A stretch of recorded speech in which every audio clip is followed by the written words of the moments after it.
All right, as we wrap things up tonight, tomorrow I will be in Texas to interview Senator Ted Cruz as he campaigns in Houston and Beaumont.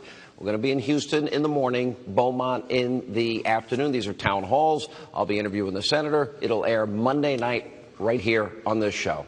As always, thank you for being with us. We'll be fair and balanced. We are not the Destroy Trump media.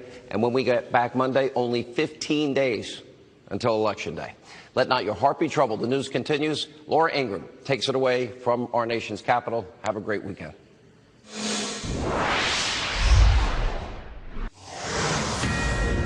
Trump is holding a huge rally at this moment in Mesa, Arizona, which will bring you in just moments. Newt Gingrich, Dinesh D'Souza, Matt Schlapp, Raymond Arroyo, Corey Lewandowski will be joining me to comment throughout this hour. And remember, Mesa is just 150 miles from the U.S.-Mexico border, a location where more than 5,000 migrants, of course, have their sights on. And today, the Mexican government, perhaps fearing retribution from President Trump, tried to block the group from crossing into the Mexico-Guatemala frontier. But as you can see here, they're streaming in. Police using pepper spray were able to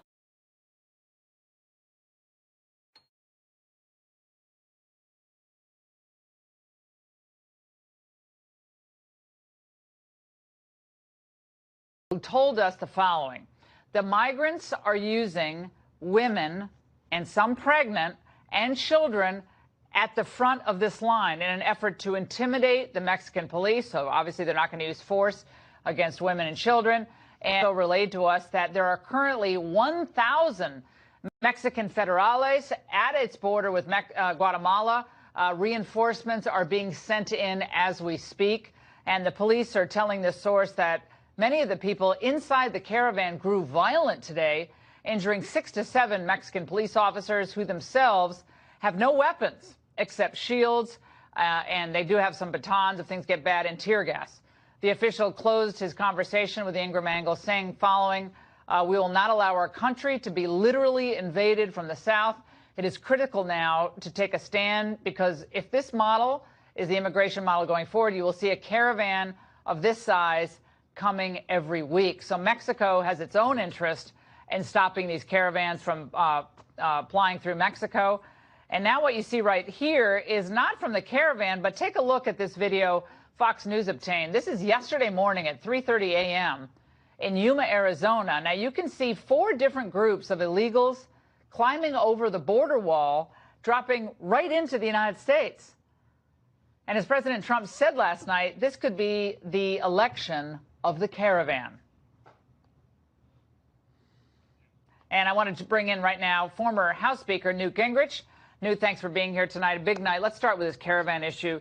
The president said this could be the election of Kavanaugh and the caravan. Kavanaugh, we understand, because of fairness and due process, and men feel like they're being targeted unfairly. Why is this caravan issue important both to Mexico and, of course, to the United States? Well, the caravan brings into vivid attention that the Feinstein open borders bill and the Speaker Pelosi's attitude about immigration are such big dangers to the country.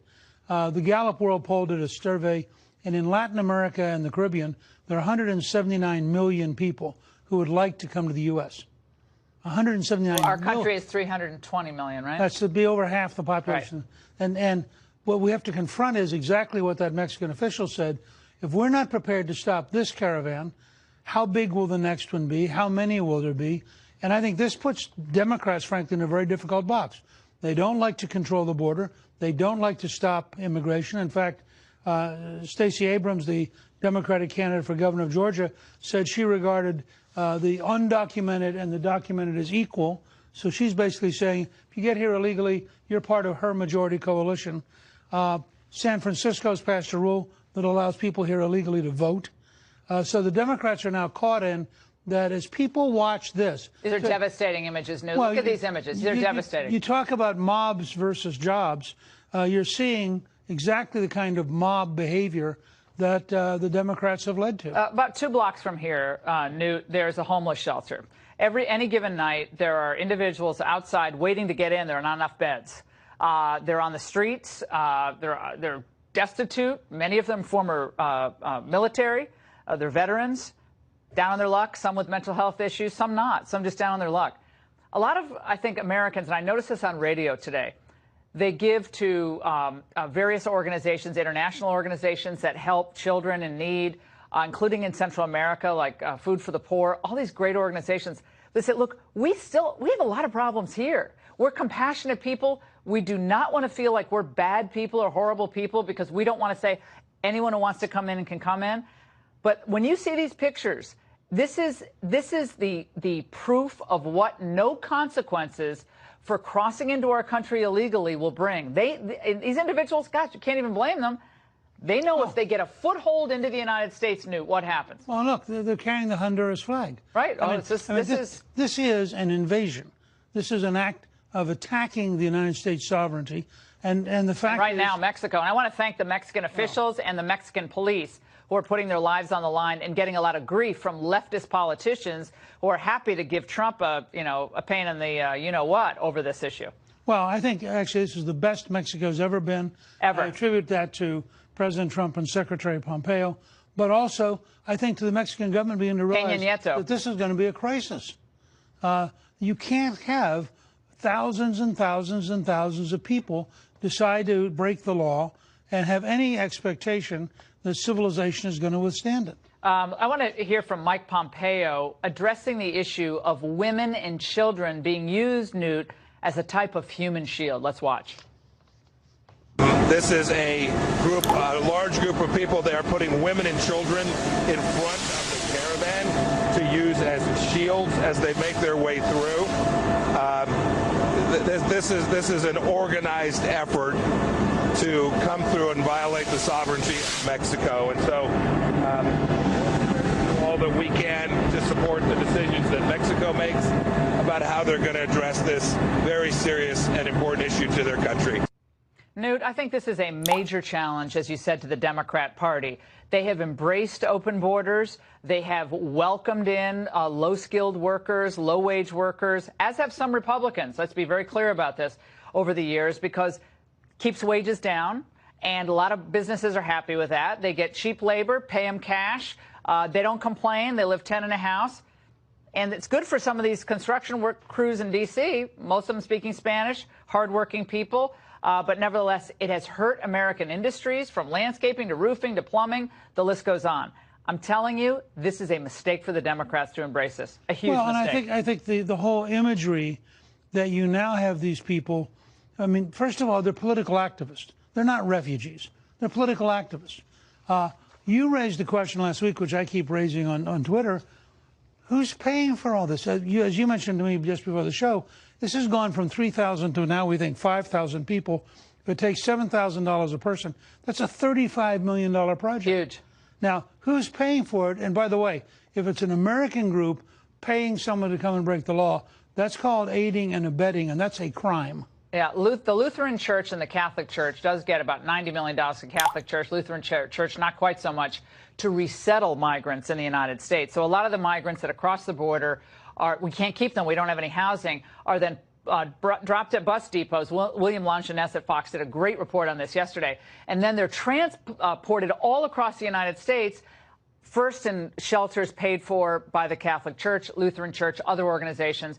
They do get an enormous amount of money to do this. So there's an interesting like revolving door of cash from the federal government to these NGOs and 501c3s. I want to play a soundbite from tonight. The president, Newt, talking about this very issue. Let's watch in Mesa.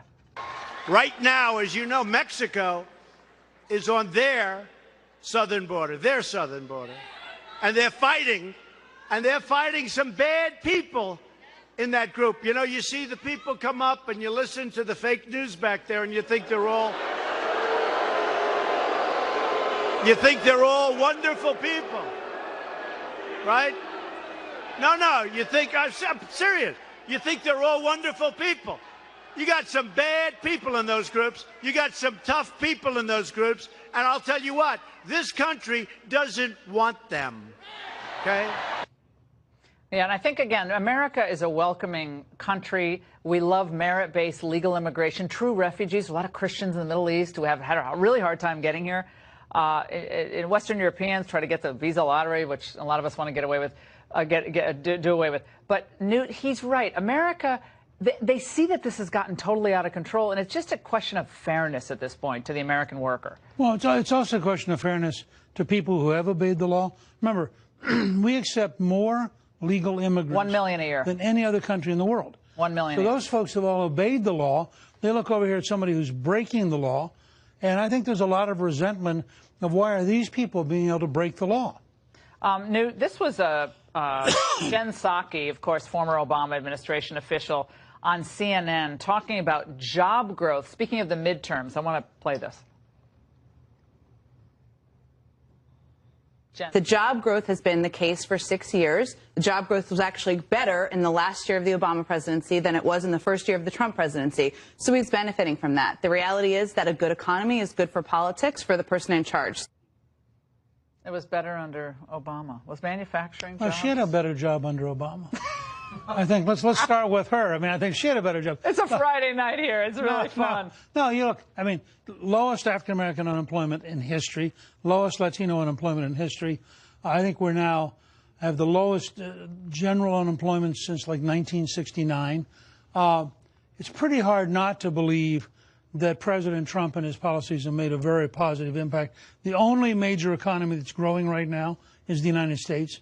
None of the others are growing. And I think that we're doing something right. But I also think it comes back to this question, you know, we want to be a country that is welcoming to people who want to become Americans. And we want to become a country that's welcoming to people who want to obey the law and play by the rules. And I think this whole notion of jobs versus mobs is real. And you've seen it here at home with Democratic mobs. You're seeing it now trying to come up from Guatemala with a mob. And this is a very serious question. And you've had some very strange comments. I mean, the senator from Virginia who said that we ought to be punching and fighting in the streets. The former attorney general said we ought to be kicking Republicans. Hillary saying we can't be civil, you know, until we win again. That's right. So there's a whole, because they were so civil back then. So there's all we need to recognize that people have got to take a deep breath and ask themselves, what kind of America do you want to live in? And do you really want to live in an America where mobs are going to come into your restaurant to drive you out of it? Is that really what you're comfortable with? If you are, then you ought to vote Democrat. I'm begging them to do that to me, Newt. I'm begging. That'll be a great evening. Bring it. That's all I can say. This was President Trump tonight speaking about what America ultimately over time turns into if this continues. Let's watch. They will try to plunge our country into a nightmare of gridlock, poverty, and chaos. You know that. It's going to be a mess.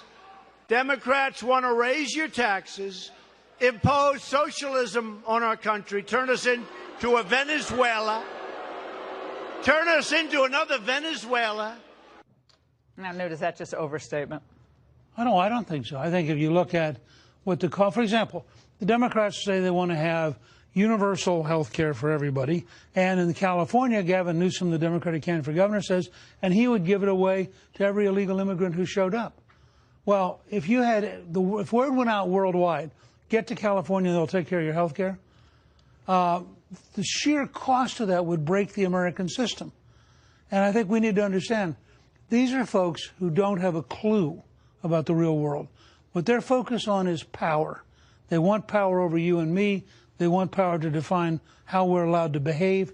They know nothing about creating jobs and nothing about economic growth. Well, the Democrats today are all up in arms because of President Trump's comments last night about the Gianforte. Well, he's my kind of politician, body slamming the reporter. They're saying, well, this is at a time when Khashoggi was murdered at the consulate in Turkey, and the president is sending a terrible message about freedom of the press at a time where the press was attacked, obviously, in this murder. Yes, and I think that the press will always be highly sensitive. You don't notice when we talk about how dangerous it gets, how often the press are prepared to say that it was the Republican whip, Steve Scalise, who was shot, that it has been Republicans recently in Nevada who've been beaten up, that it was a Republican headquarters in New York that Antifa destroyed. You don't see much understanding in the press about the level of oppression from the left. Joaquin Castro, who's considered one of the shining bright lights in the Democrat Party, he's a congressman from San Antonio. He said this about Jared Kushner. Let's watch. Let me get to the point that I think is most disturbing right now. The reporting that Jared Kushner may have, with U.S. intelligence, delivered a hit list, an enemies list, to the Crown Prince, to MBS in Saudi Arabia, and that the Prince then may have acted on that, and one of the people that he took action against was Mr. Khashoggi. So Jared Kushner basically ordered a hit? That particular comment is insane, literally insane. The fact is, Khashoggi is a public figure. Everybody in Saudi Arabia knew who he was. The idea that an American had to call and say, oh, gosh, you may not have noticed this guy. I mean, you really have to wonder sometimes, are these people just living in some fantasy world with no connection with reality? We're going to dip into President Trump's rally in Mesa. He's addressing immigration right now. Let's watch. Not too good. You know what? They're lousy politicians. They have horrible policy. They do one thing well. They stick together. They really do. They stick together better than the Republicans. The one thing they do, and they stick, they don't want us to have the victory of a wall, even though we got much more money for our military, many, many times more. We got money, but they don't want us to have the wall, even though they know it's the right thing. They will fight to the death because they don't want us to have the wall, but we've started the wall anyway, and we're going to get that done. We're going to get it done. And now it's as a point, when you look, it's really at a point, when you look at what's pouring over in these caravans, when they start saying we don't want to change those immigration laws that are so bad, catch and release, we don't want to change visa lottery. Think of visa lottery. They pick names out of a hat, visa lottery. Think about it. Do you think that this country, or whichever country it is, are they going to put their finest in there? I don't think so. I don't think so. Chain migration, you come over and then we had a guy on the West Side Highway. He goes down the highway. He's going 60, 70 miles an hour. Radical Islam, terrible. Makes a right turn into a park, kills 9 people, badly injures that nobody ever talks about. People that are running along the beautiful Hudson River because they want to stay in shape, they end up going home 6 months later with no legs, with no arms, because of people like this, sick people. These are sick people. And they's allowed, this guy had 22 people. He brought in his mother, his father, his brother, his sisters, his aunts, his uncles, because of Democrats' policy. That's called chain migration. It's a chain. Sounds so good, like right out of school. Sounds so beautiful. The chain. Everyone comes together. Nope. We're ending it, folks. And the Democrats don't want to do it, but we're ending it, folks. And catch and release. How about that? That's my favorite. Catch. You catch a damn killer. You catch a bad hombre. You catch a bad one. You take the name, and we're supposed to bring him to court. But we have hundreds of thousands of people, and it's all my fault. You know why? Because you, all together, we've made this country so strong economically, so good, jobs, everything, that everybody wants to come in. So it's my fault. But you know what? We're not letting them in. We only are going to let people in based on merit. We need people to come in based on merit.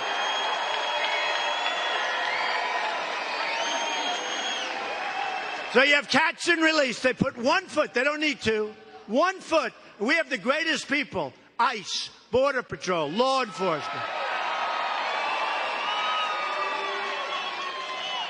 And the law doesn't allow us to throw them the hell out. We have to take them, we have to write them up, and then we say, come back in 3 years for a court case. In the meantime, they're released into our society. And you know what the percentage of people that come back for the case? 3%. No, you're wrong. He said 0. You were slightly off. 3%. 3% show up 3 years, 4 years, 5 years later. It's a disgrace. And the Democrats do it. And we don't have enough votes. We don't have enough Republicans to override their negative vote, because they do stick together. And remember this, they're only sticking together because they want to make sure that I and we don't get what they know our country needs. But I think they may be forced politically to do it, because I got to tell you, anybody that votes for a Democrat now is crazy. When you look at what's coming up, crazy. Got to be crazy. The Democrats don't care about what their extremist immigration agenda will do to your communities, your hospitals. How about your hospitals? They're being overrun. Your schools. California, they want to give you free education, free health care, open borders. I mean, we're going to have 10 million people move to California. This is the craziest thing. So here's what we do. Let's get these people out of there. There's something wrong. They're cuckoo. The Democrats don't care that a flood of illegal immigration is going to totally bankrupt our country, because all the Democrats want is power. And don't forget, everybody that comes across the border, for the most part, they're going to vote Democrat. They're not voting Republican. They're going to vote Democrat. So nobody said they're stupid, but it's bad for our country. But they're going to vote Democrat. No matter what we do, they will be voting Democrat. And they understand that. That's why Democrats support programs like catch and release. That's why Democrats want to give illegal aliens free welfare, free health care, and free education. Give them a driver's license. Give them a driver's license. Next thing you know, they'll want to buy them a car. Then they'll say the car's not good enough. How about a Rolls Royce? We want a Rolls Royce. Made not in America, so therefore I hope that's not what we do. That's why Democrats want to give illegal immigrants the right to vote. How about in California, where illegal immigrants took over the town council, and now the town council is run by illegal immigrants in the town? I mean, is this even believable? You tell this stuff. It is sick. That's why Democrats want to abolish ICE, the most brave people. These people, I wouldn't want their job. Nobody up here wants their job, I can tell by looking.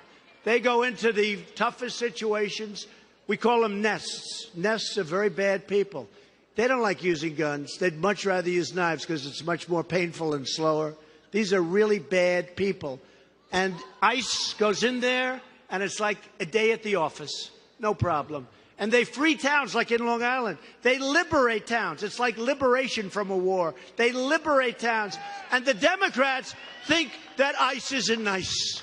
We have to get rid of ICE. We cherish ICE, and we cherish Border Patrol, and we cherish our law enforcement. The casualties in the Democrats' open borders crusade are innocent American families and lives. And we have some of these incredible people with us tonight.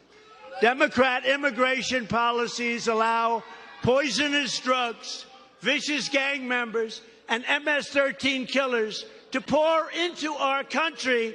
And we've done a great job. We have removed thousands of MS-13. Get them the hell out. Thousands. Thousands and thousands. And Democrat sanctuary cities release dangerous predators out of a jail and straight into your communities. We're going to dip back into the president's rally in moments, but I want to get to something else the president might comment on tonight. Longtime aide Philippe Reines telling Politico of Hillary's aide wouldn't rule out Hillary running for president in 2020. In fact, he even brags about how much support Hillary still has. Joining me now is Al Motor, who was on Hillary Clinton's campaign finance committee, and back with me is Newt Gingrich. Al, I want to start with you. Would Hillary seriously consider another run at it? I mean, she's looking good. I mean, I saw her on various shows. She looks very vigorous, healthy. She seems like she's still in the fight. I think she's still in the fight, but I don't think she's going to run for president again. Why is Philippe so insistent that she's still thinking about it. Philippe is #1 on the team of pro-Hillary.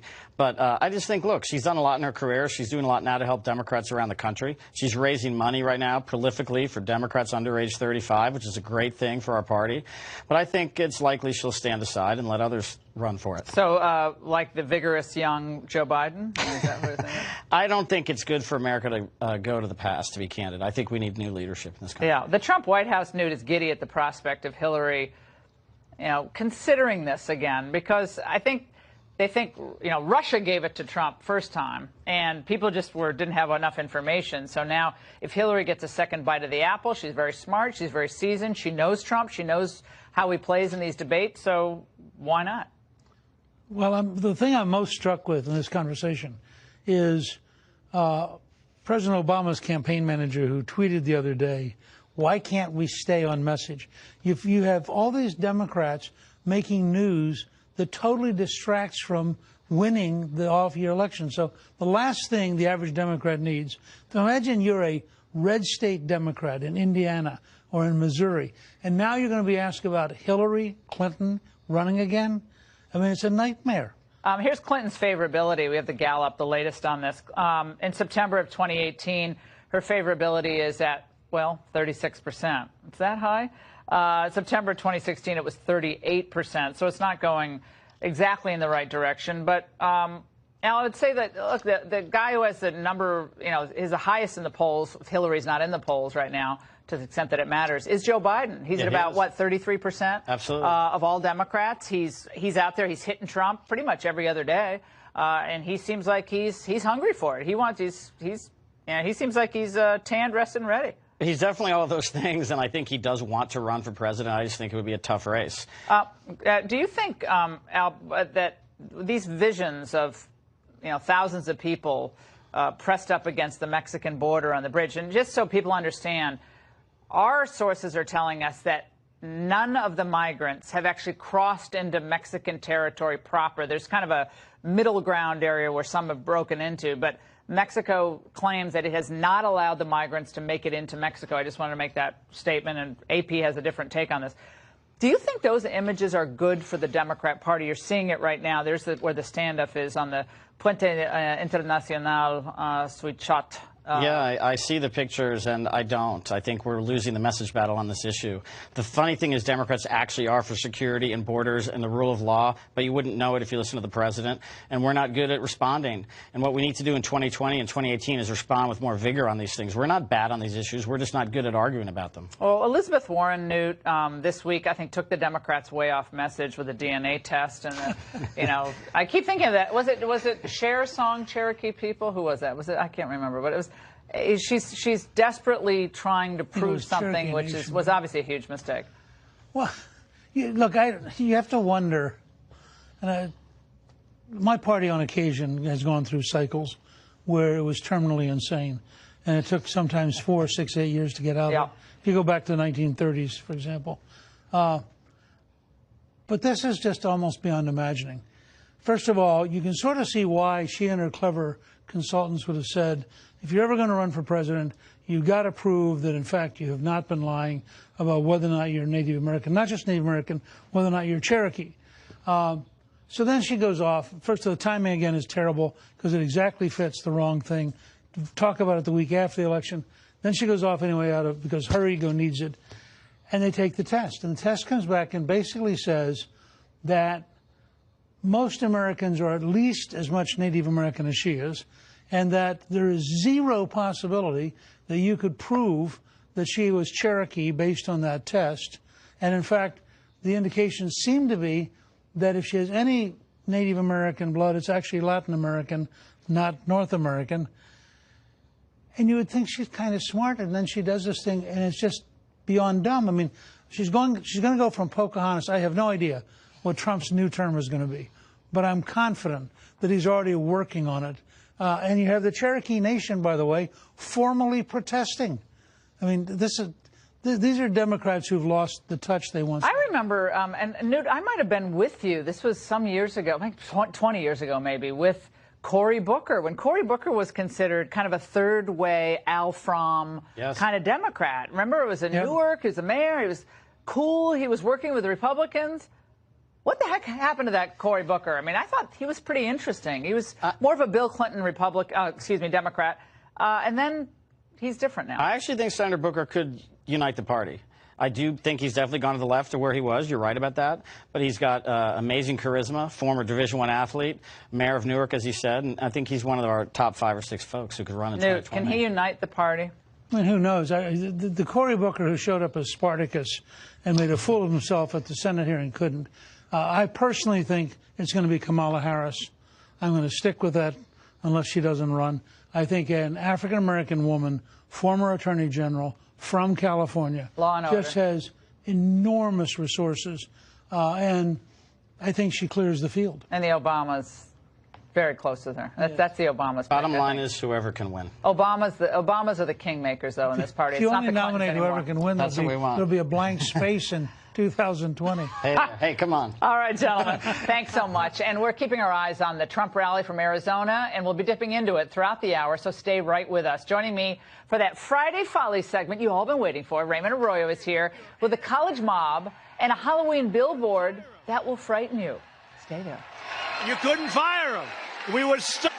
We secured $700 billion, and then next year, $716 billion.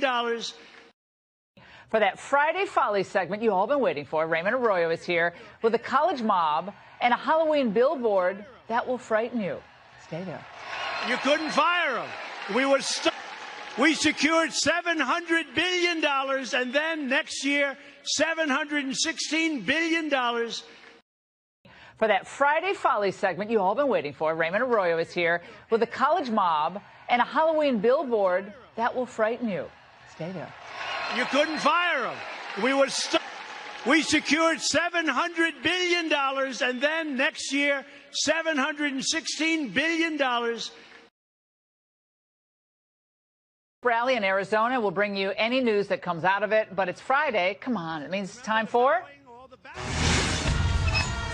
All right, Friday Follies. The tolerant left strikes again. A billboard for the new Halloween reboot is hijacked. And an update to a story we brought you earlier in this week, the Kavanaugh witches. For all the details, we're joined by Raymond Arroyo, Fox News contributor, New York Times bestselling author of the Will Wilder series. All right, Raymond, tell me about Henry Kissinger's visit to your alma mater, NYU, earlier this week. He went to NYU earlier 95 years old. Other people have alma maters, the theme songs of the campus, and it's a nice song, a ditty. At NYU, the alma mater was Angry Voices Through a Bullhorn. So when I heard this moment, the way Henry Kissinger was welcomed to NYU, it brought back warm memories. Watch. Henry Kissinger, on behalf of the International Criminal Court, you are a war criminal. You have committed genocide against the peoples of the world. You're as bad as the Nazis. You don't belong here. People today, people now, live with the results of what you've done. You deserve to go to jail and then rot in hell. Look, the man is 95 years old. He's the former Secretary of State. But what you see here is even former GOP officials are not immune from this kind of harassment and upsetment, anger.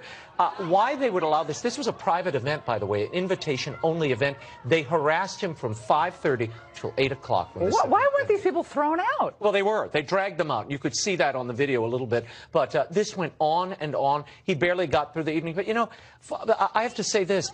An official who works for a president, the president makes the decision to bomb Cambodia or overthrow a dictator. That's not up to the Secretary of State. Why are they yelling at him? Go yell at Nixon's grave over in Whittier. Yeah, most of those people weren't even alive. Belinda. Most of these people weren't even alive when this was happening. It's madness. This is just like reflexive. Now, believe it or not, Laura, Halloween, the slasher, is back in theaters. It's the 11th film of the franchise. I know you're getting your tickets now. But over on Pico Boulevard in L.A., the billboard that featured killer Michael Myers is wearing a new mask tonight. The street artist Sabo has replaced Michael Myers' head with Maxine Waters. He's also attached the word uncivil Democrats to either side of the image. Oh, we see it now. I see it. This guy routinely. Oh, that's not a. For a moment when I saw it, Laura, I thought it was Tyler Perry's Boo. A Maxine Halloween. Oh, a Maxine Remember, Halloween. Medea did the Halloween movies? I thought maybe. So Maxine's how long did that stay up? Do we know? I don't know. It's still up. It's still up now. How did he get up there? Well, he's a former Marine. He punks Hollywood, but the power of image, he's using image to drive home the message, and he said he was inspired by Maxine Waters' June harassment call to go out and harass people in the supermarket, at the gas station. Well, he's done That's he's done all sorts of really funny things. Yeah. All right, and before we go, we have an update on the Brooklyn witches that have been putting a hex on Brett Kavanaugh. Right, 60 the coven. of them, a whole 60 of them are getting together in Brooklyn at a bookstore to hex Brett Kavanaugh. An exorcist, Father Gary Thomas, out in California, read about this. He's doing masses for Kavanaugh, has alerted a whole network of exorcists in the United States who are also praying for him. And apparently online, people are praying and fasting for Brett Kavanaugh to ward off that hex that you're seeing on your screen. I fasted for 6 hours today. Well, Kavanaugh. He better... I didn't eat until at least 1 o'clock this afternoon. You didn't do it for Kavanaugh. You just forgot to eat. Yeah, I just forgot to eat. Well, I hope Brett has the holy water. They're praying for you. But how many exorcists are there in the United States? More than you'd know. I'm not speaking. I've interviewed a few of them. Is my head going? Yeah, I'm going to move over here. I was going to see if I could get one of those Halloween heads to spin around. Oh, great. But Alexis couldn't get it in time at the CVS. There are a lot. They're training a lot of them in Rome, and they're bigger numbers than you think in dioceses and approved by bishops. So all right, Raymond. Evil is real. All right, Raymond. Thank you so much. And we're keeping our eyes on that Trump rally. But next, if Democrats needed help embarrassing themselves, Cory Booker stepped in and lit a match to the haystack. What he said about America, coming up next.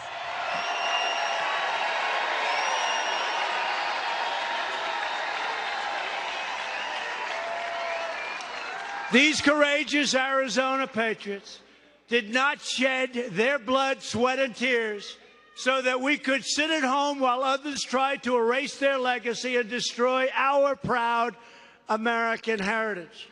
For the sake of our freedom and for the sake of our children, we are going to work, we are going to fight, and we are going to win, win, win. Daily Dollar deals are here at Long. New Jersey Senator Cory Booker is on a mission to help the Democratic Party become even more pitiful than it already is. During a speech in South Carolina Thursday, he said this about how un-American our country has become. Watch. Canada, I can't stand how they're out-Americaning us in Canada. Trudeau, give me a break. Costs about 6 to 7% of median income to go to college. What does it cost in America? 52% of median income. And why are other nations out-Americaning us? Cory, I'm sure they'll take you at any moment, any time. Now, this is one of the best and brightest among the Democratic 2020 hopefuls. Joining me now with a reaction, Chairman of the American Conservative Union, Matt Schlapp, former Trump campaign manager and author of the upcoming book, Trump's Enemies, Corey Lewandowski, and conservative commentator, filmmaker Dinesh D'Souza. His film Death of a Nation comes out on DVD and Blu-ray on October 30th. Matt, I want to start with you. Are these really the type of candidates that are going to move the needle for the Democrats? I mean, first of all, you can't use American as a verb, okay? But he did. So Canada, universal health care, all the Canadian, now they just legalized marijuana, so you can have marijuana. You know, that's not, there's not going to be any problems that stem from that, of course. It actually is ironic because here you have Cory Booker, this progressive voice, right? Going to run for president, going to lead this charge. He's attacking these elite colleges, right, for costing too much, almost all run by liberals. Tons of government pushes the cost of college up, all the research money, all of the financial aid money, and he's criticizing basically the base of the Democratic Party, you know, all these colleges and universities. So I think he needs to kind of check his own support of what's happening there. I'd love the price of college to come down. Every conservative would too, and we'd like to fire a lot of those professors. Yeah, then get the government out of the business of subsidizing college. Cory, if the president found himself in 2020 up against Cory Booker, what would he think about that matchup? We call that the dream ticket. We're hoping that it's him again and Bloomberg on the ticket against Donald Trump and Mike Pence, because that's a 48 or 49 state victory for the Trump-Pence administration. Look, that's a dream matchup. Cory Booker has lost his Spartacus moment because it wasn't a Spartacus moment. He's lost reality of what's really going on. Look, Canada is a place that has an immigration system based on the need of the country, which is exactly what Cory Booker doesn't want. He wants to have open borders. He wants to let everybody who's coming up from Mexico right now into the country so they can become their next voters. He wants more sanctuary cities. He wants to disband ICE. It's everything that the Democratic Party stands for, which is not what the American people stand for. We want him to run in 2 more years. Dinesh, I want to put up a photo, and I don't know if you'll be able to see it where you are. This was given to us tonight by someone on the scene in Mexico. This is the bridge, Puente Internacional Suichate, where 4,500 migrants are in a standoff against about 1,000 federales, Mexican police. No Mexicans have crossed that bridge yet and gotten into Mexico. The AP apparently is wrong about that. But it's a precarious situation. 4,500 people spending the night on that bridge. 300 have been processed into Mexico, refugee applications. Dinesh, how does this issue, those images tonight, with the violence that has broken out in this crowd as well, how does this play today in the midterm politics? I think that the Democrats are headed for a disaster, if you may almost call it Kavanaugh proportions. In other words, they have gone from a battle in which a man of impeccable reputation was accused without a single ounce of corroboration, something that helped to unify the Republican Party, fire up the Republican base, make the Democrats look like they believe in guilty until proven innocent. And now they move to this, which is a horde of people moving inexorably toward the United States. Look, it's the fundamental job of any government to protect its own citizens.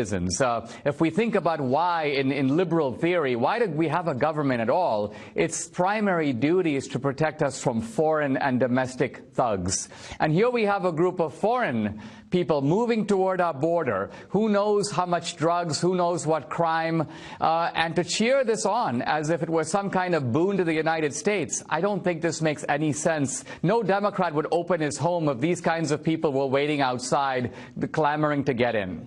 Mike Pompeo, Matt Schlapp, the Secretary of State, and Mexican officials are saying that at the front of this caravan, they're putting pregnant women and children, using them as visual shields, because people see that. The police aren't going to, what are police going to do? It's obviously an incredibly difficult situation, putting women and children in harm's way, in an unsanitary and unsafe position tonight. Yet the president is called heartless, callous, cold-hearted because, what? We don't open our borders to anyone who says they're an economic migrant. Which is crazy, because if you actually look at these kids that they grab, large percentages of them aren't actually those people's kids. The human trafficking that's involved with the kids that are in these caravans is really, really frightening and scary. They dose the young women up with a bunch of birth control because they know the incidence of rape is through the roof. So the humanitarian cost of this spectacle for those people, they're really... Congress has to act, though, Matt. The president cannot do everything. Congress has got to act and stop this madness. This has to stop. It has to stop. A border has to mean something. It means you cannot come unless you are coming legally. And this is all a stunt, and it's paid for by somebody. Yeah. And I think we're all getting sick and tired of it. Big money. And we understand that the Corey Lewandowski, Honduran leftist opposition politicians, at least one of them was pulled out of the migrant caravan, and he was embedded in with a few others. They were arrested, taken out. Concerned that Venezuela and other leftist politicians in Honduras could be helping this caravan because they want to, try to embarrass President Trump. But, Corey, the president won on the issue of immigration. That was, I think, above all else, that was the issue that he won on. I want to put up a graphic for you. This is effect on communities of immigration in the United States, and it's going to surprise a lot of people. Immigration change made by community made it worse. White voters says immigration's made it worse, 58%. Black voters, 45% said that immigration change have made their community worse. Hispanic voters, 44% of them say it has made their community worse. Other 51%. These are the numbers that the other networks will not bring the people. We bring them to them regularly. Corey Lewandowski, this is a winner for Republicans. Of course it's a winner, and this was a quintessential campaign issue that the president pledged to fix. He pledged to build the wall on the southern border. And the reason that those numbers are so staggering, whether you're in the African-American community, the Hispanic community, or any other community, is when you have people pouring across the border and taking jobs away from people who are here illegally, it has an economic impact on those people who are here legally, who are American citizens, who want to go to work. And what we've seen from this president is the lowest unemployment rate for African Americans and Hispanics and women in record number of years, in literally most people's lifetimes. And so the influx of illegal immigration into our country is not going to help us. It's not going to solve a problem. This is something that we need to control, and it goes back to what Ronald Reagan said some 30 years ago. A country that doesn't control or can't control its borders isn't a country at all. This president has stood by this. It has been a hallmark, and now we have to get Congress to act to give him the money to finish the wall on the southern border. And we got to close those loopholes for asylum, etc. Panel, stay right there. I'm going to reveal the winners and losers of the week. That's next. For a wrap on the Trump rally, and our winners and losers of the week, Matt Schlapp, Corey Lewandowski, Dinesh D'Souza, and Raymond Arroyo are back with us. Now, gentlemen, thanks for sticking around. I want to begin with a no-good week for two rock stars of the Democratic Party. Okay, Matt, losers. Two rock stars of the Democratic Party. I'm going to pick one. Beto O'Rourke. He ain't going to be a senator, for sure. Okay, so he was a pretty boy, didn't quite make the cut. Raymond. My pick is Elizabeth Warren. Elizabeth Warren's DNA test was a flop. No one believes she's a Cherokee, even the Cherokee Nation. She clearly is the loser of the week. And she doesn't look good in feathers. No. And she's honestly, no Elizabeth Warren jokes. I saw those emails today. I'm completely find them offensive, completely offensive. Dinesh D'Souza. Dinesh, winners of the week. Who are they? I think it's got to be Trump. He's on a roll, and he continues to be able to ridicule his opponents with such effectiveness. They have tried desperately to get back at him, but with absolutely no successful result. Corey Lewandowski, winner of the week. Josh Hawley, the U.S. Senate candidate, Missouri. He is winning that campaign. Claire McCaskill's campaign is imploding from the hidden camera stuff that our friends are doing, and Josh Hawley's going to be the next U.S. Senator from Missouri. All right, what happens to this caravan? Matt. I like the people who are on the case. I like Pompeo and Bolton working with DHS, and I think it's going to get stopped. Raymond. Well, the Mexican government clearly is holding back this caravan. We'll see how long that lasts, but don't underestimate the president's influence here. Yep. He pressured them, and it's working. Dinesh, is Mexico going to hold the line? I hope so. I think it would be a breakthrough. Think of it. If the Mexicans are the ones who draw the line and say, listen, just as we don't let foreigners into our country without going through a process, we're going to block these guys, that's going to be a huge embarrassment for the Democratic Party in this country. Corey, Mexico hold it? If they don't hold it, I can promise you we will. They will not be in our country illegally. That I can assure you. All right, everybody, fantastic. I predict Mexico and the United States are going to have a better working relationship on a multitude of issues because of this president's leadership. Peña Nieto and Almo Obrador is actually going to work really well with this administration. That's my prediction. All right, we're going to be back in just a moment. A special announcement.